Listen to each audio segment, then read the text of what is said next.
Episodes of the Green Corn Rebellion Show are brought to you by Addie's Sugar Shack, located at 6201 Northwest Expressway in Oklahoma City, Oklahoma, in the parking lot of Ten Gym. Addie's Sugar Shack specializes in unique and delicious shaved ice treats and bonus hot treats on the weekends.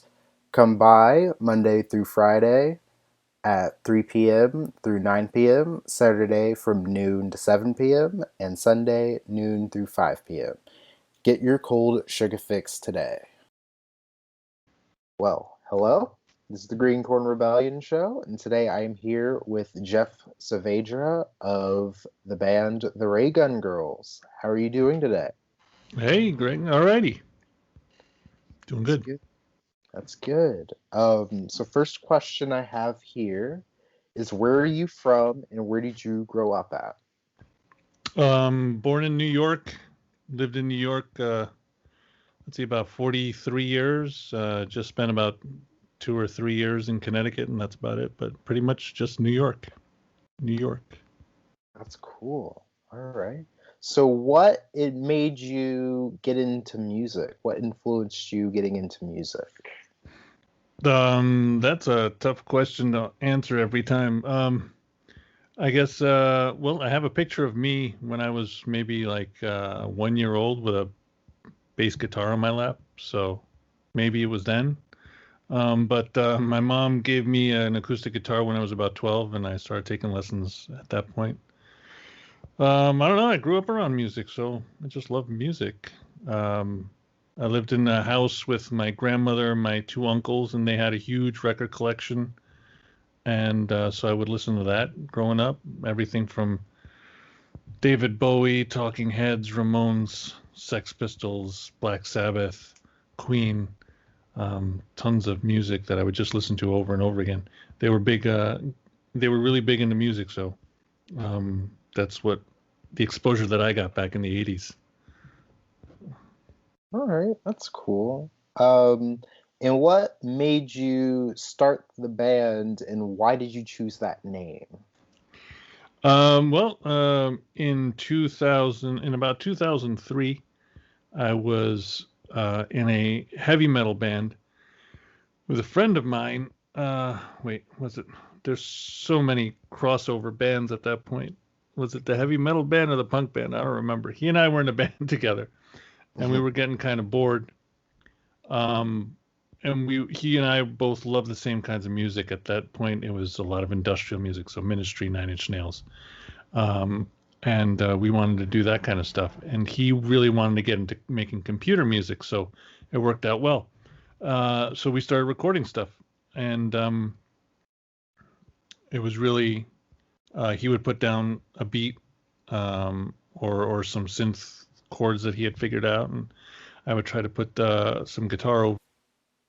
Episodes of the Green Corn Rebellion Show are sponsored by Oklahoma Progress Now. Oklahoma Progress Now is a 501c4 organization focused on building progressive power in Oklahoma. Their primary efforts are on developing progressive content for a 21st century audience, coalition, and capacity building across progressive organizations and causes, and working to see elected leaders who are more responsive to their constituents and the needs of the many. Areas of focus include progressive messaging and communications, coalition building and resource sharing, and focused progressive policy goals. You can check out their Twitch live streams, and they go live on Facebook on at noon, Monday, Wednesdays, and Fridays. Please support this organization. It's a really great organization. It's just getting started here in Oklahoma. Thank you. Now enjoy the rest of the video. It in vocals. And then when we decided to actually release it as a thing, I wrote down a whole bunch of names, and we picked Ray Gun Girls. The way I usually come up with names is I look at albums of bands that I like and see what looks good for a band name. And Ray Gun Girls is a song on the Clay People, an album from the Clay People. Um, and we both liked it. It's catchy. And we're not girls, so it was a nice contradiction. That's interesting. So so over time, the band's music has kind of changed a little bit away from that industrial sound. What would you say you became influenced by later on? Well, the thing is, I get influenced a lot by the people around me who I'm playing with. So I really like lots of different types of music. And so when I was playing with my friend Jamie, when we started off, it was very goth, very industrial, because we're both that kind. He liked that kind of music too. So, but once he left and I started the live band. I brought in some heavy metal guys. Lead guitarist was very into heavy metal and death metal and prog metal.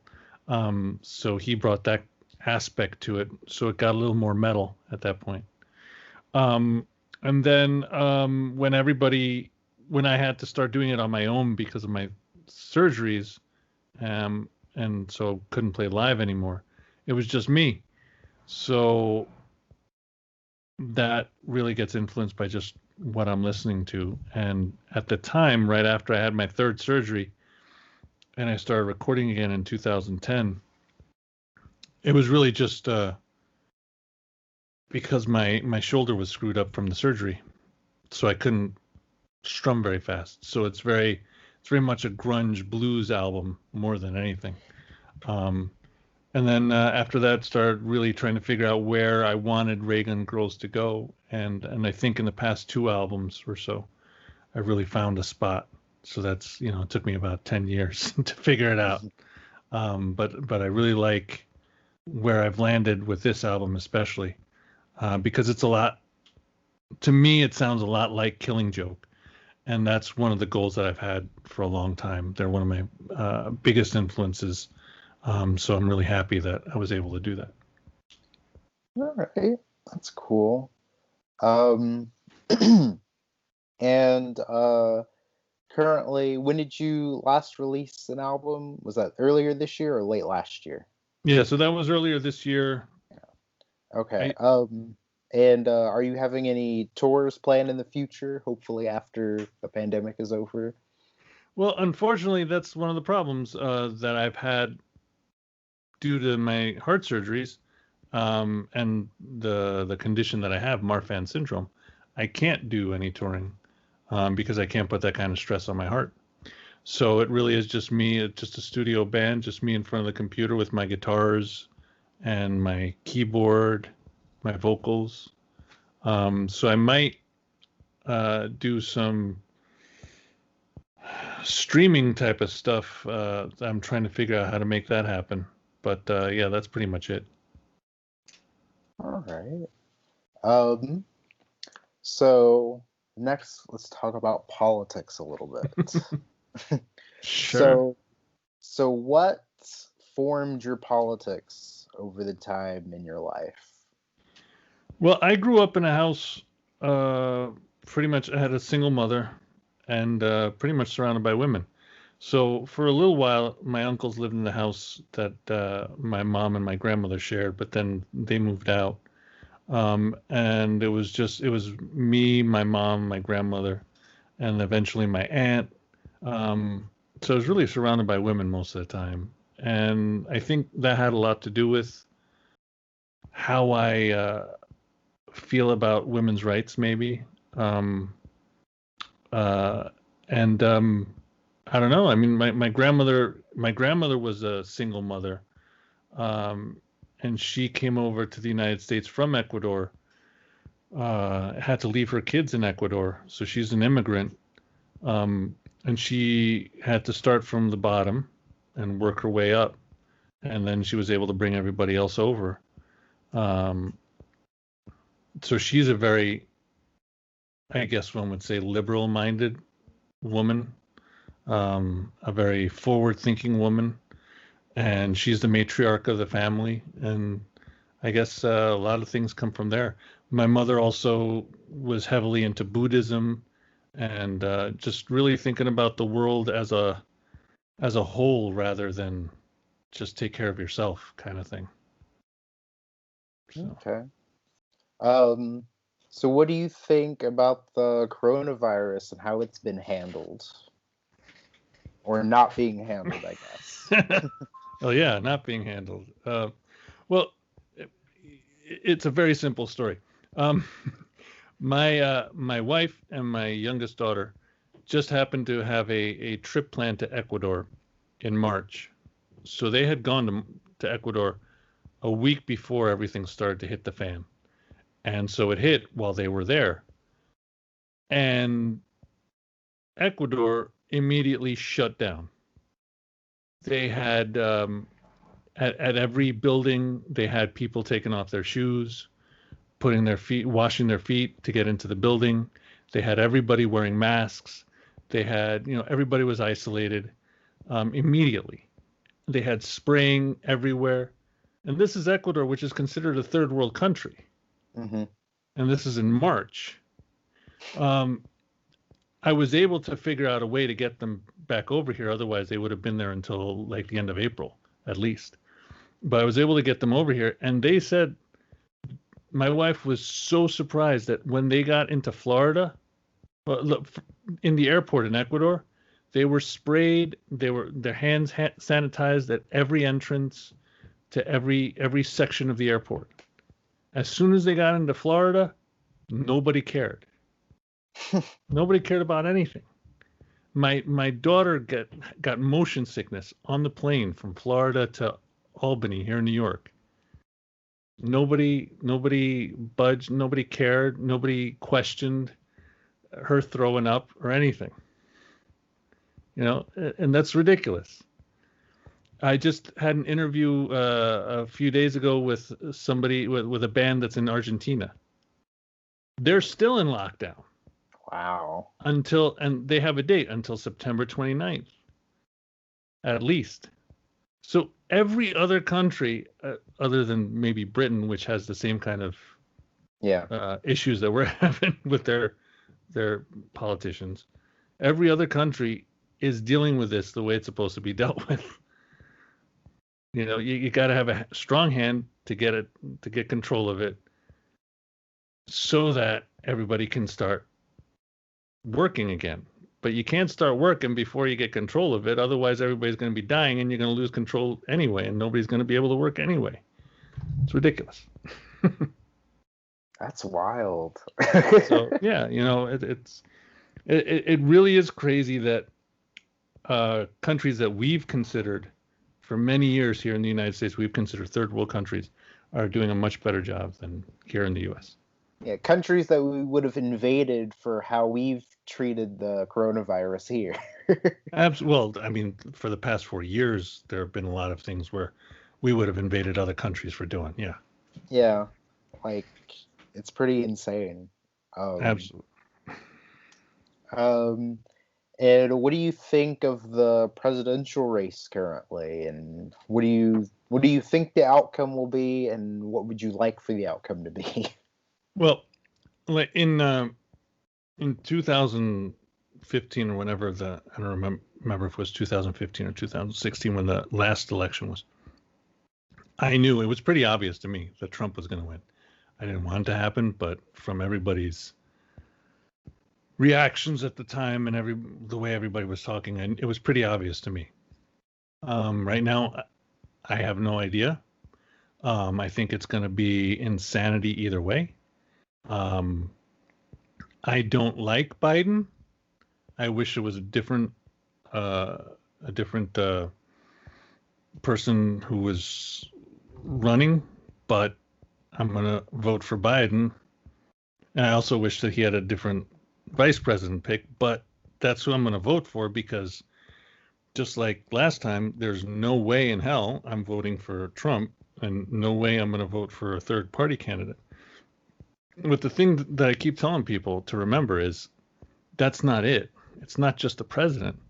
You got to be voting for everything else down ticket as well, because it really has a lot to do with the local government. I live in New York, which is pretty Democratic for the most part, but I live in a county that is very, very Republican. And there's a lot of issues with the sheriffs pulling over people and people of color. And there's a lot of controversy about um, concealed carry weapons and things like that. So all of that is local government. So you got to remember to be voting for the local government as well. And as you've seen throughout this whole presidency, it's the states who have been standing up to the president. So that's another reason, another example of why you've got to remember to vote down ticket, not just president. Yeah, like here in Oklahoma, um, our governor, he's hasn't taken the pandemic seriously at all. Hmm. He was the first governor to get coronavirus. Yeah. Um, and even after that, he said that he refused to wear a mask because he had already gotten coronavirus. So he went to a school out in one of the rural areas without a mask when school started a couple of weeks ago. And it's just insane. And, the Democrats here in the state legislature, they're trying to put pressure on him to put a mask mandate. Like, we still don't have a statewide mask mandate, and our schools are open. It's pretty insane. But Well, like in places like New York or in California, I mean, sure, I guess you could criticize the way that Cuomo has handled it or whatever, but like they handled it a lot better than my governor did. right, and I was telling somebody who was arguing about this. I said, well, look, because they said, well, Biden's not going to fix the virus. He's not going to make it go away. And it's, well, but you can obviously see that the government has something to do with how it's handled. And as you can see with New York, I mean, we started off as one of the worst places, hardest hit for like a couple months at least, if not longer. Yeah. But in the past month, the statistics right now are there's only been less than 1% positive tests for the past almost 30 days. Hospitalizations are down to maybe only 400 people in the state. ICU, COVID related. In the ICU, it's also down, way down to like 20 something, I think. So, you have a strong leader who understands that you've got to take control of the situation and tell people what to do, and make a mask mandate like we had here in New York. And then you can really get it under control. So he got it under control enough that they're starting schools. My kids just started school today. I am lucky enough that my kids are able to go to a private school. I know public schools are, because one of my friends is a public school teacher. They're starting at least 2 weeks, if not 3 weeks, at home, doing virtual schooling. But that's because the governor said this is how you got to do it. And the person answered, well, yeah, but that's New York, and don't even get me started on New York. And I was like, well, what do you mean? And then he never answered. So, people don't like New York. Why? Well, I mean, Cuomo has done a ton of stuff that I don't like. But we're talking about the COVID thing here, and in that case, he did something that worked. We're not criticizing him about other stuff right now. We're talking about COVID, so that's a different story. Yeah. Yeah, I keep telling people, like it matters who's in office. Like, it's not that it doesn't matter. Like, we're seeing it right now, how it doesn't matter whether there's a Democrat or Republican in office. Like, sure, I don't think Democrats are always going to be great on everything, but on the things that they are better than Republicans are, it really does matter. And it's one of those times where it's like such a stark difference. Like, yeah. And I just don't understand. I just don't understand. What is wrong? I mean, this started like what, 10 years ago or even more. What is wrong with science? Why is science wrong? Why is science bad? I don't get it. Yeah. I remember hearing during Obama's presidency how people, the Congress, some Republican congressmen were already starting to criticize science and smart people, or people not necessarily smart people, but people who go to college. It's like, Yeah. oh, he's educated. We can't listen to him. Why? I mean, Yeah. it's one thing to blindly listen to somebody. The question absolutely, but at least listen. Yeah. Yeah. And So, yeah. we're talking about COVID right now, but there are also tons of other issues. I mean, women's rights just to start with, and then Yeah. LGBTQ rights. I mean, that's just Yeah. The stark difference. courts, the Supreme Court and stuff like that. Yeah. It's a stark difference between Republican and Democrat. And a lot of people were saying in the last election, me being one of them, is like, look, if you're voting for Trump, if you're a white person, you might be able to handle it. You might be able to survive it. But look at everybody else that's going to suffer, Yeah. and everybody else has. Um, and not to say that he is the harbinger of everything, but the fact that he is the top person in this country Yeah. who does not criticize people who are violently against freedom of speech and freedom of choice, that makes a huge difference. So, Yeah. Yeah. So what kind of music have you been listening to lately? lately I listen to tons of music. Well, I mean, right now I've been actually working on also getting ready a release for my other one man band, Titanosaur, which is much more heavy metal, hard rock, stoner rock kind of stuff. So I've really been listening to a lot of stuff in that vein to be able to prepare that recording. And I just sent off the first single to the distributor, so hopefully that'll be coming out at the end of September. But yeah, that's pretty much what I've been listening to. That's good. It's really cool. I wanted to ask your opinion about some bands. Sure. How do you feel about Limp Bizkit? So it's it's funny because I rediscovered my Limp Bizkit albums a couple months ago, and I have a friend who's pretty much like a brother. We grew up together, um, and so I'm 45, Gen X, and so I was in my early 20s, late teens when Limp Bizkit got big.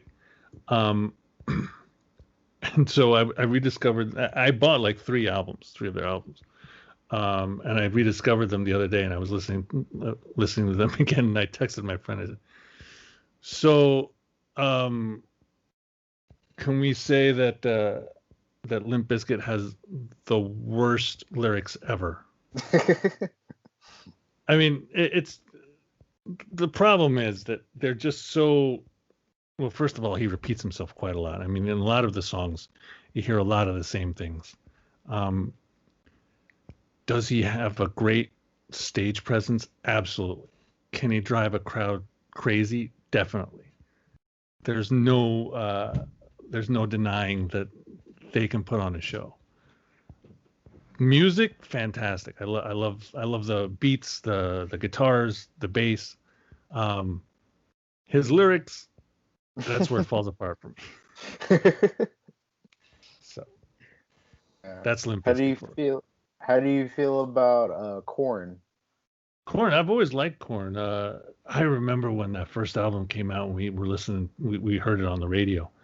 And and it was sort of that thing where the freaking guy is just singing a goddamn nursery rhyme. What the hell? I could do that. The difference is that I could, but I didn't. And they did. And look at what happened. So, a lot of it has to do with delivery. And, and I love Korn. I love the gothic sort of edge that they have. Um, and just the I've never understood how they get that. I guess it's the guitar that they have so detuned um, that it's such a weird guitar bass sound that they have that really fascinates me. Cool. And how do you feel about Linkin Park? Linkin Park, I like their first album. I liked for a while. Um, I mean, they were one of those bands that when I would hear a song, I really like it, but I never really paid too much attention. I did get their first album, I think, and Hybrid Theory, I think it Yeah. was. Yeah. Um, but yeah, I liked a lot of their stuff. Definitely their singles I like. Um, yeah, I guess I don't really know too much about Linkin Park. All right. Well, thank you for coming on. It's been nice talking with you. Where can we find you on social media and whatnot, and on the Sure. internet? On the internet, well, the band is Raygun Girls, Raygun Girls. So it's a Raygun Zap. And anywhere all over the internet, you can find me Twitter, Instagram, Facebook, YouTube. Just look for Raygun Girls and it'll be there. Got tons of videos on YouTube, so definitely check those out. And the website is raygungirls.com. And then there's also this other band that I'm doing, Titanosaur, which is Titanosaur Rocks on every social media, SoundCloud, Twitter, Instagram, everything. And yeah, definitely check that out because new stuff's coming up real soon with that. Still promoting this new album for the Raygun Girls, so constantly got music all over the place. All right. Cool. Thanks, man. All right, well, thank you very much. You're welcome.